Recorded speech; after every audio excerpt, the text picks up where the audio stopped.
یعنی بر هر امری که امر بکنن باید طاعت کرد، چون معصومه، هیچ وقت خطا نمیکنه، هیچ وقت اشتباه نمیکنه. یک لیدری که هیچ وقت بر هیچ کسی ظلم نمیکنه و هر چی بگوید درسته و خدا این را گارانتی کرده، ضمانت کرده. الله تعالی، همون اللهی که از دل دانه بله این گلهای زیبا را میآفریند، میوه‌های شیرین را میآفریند. این که بله از امینش کافیه برای قدرت الهی، برای علم بی‌نهایت الهی که از دل خاک چه میبراید.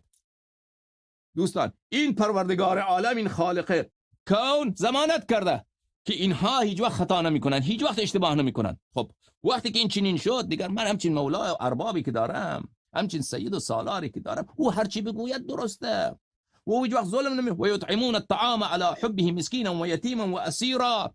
خودش گرسنه میماند، به بیچاره و فقیر، به دشمن خود غذا و آب میدهد. خب او این اختیارات را دارد، خدا به او داد.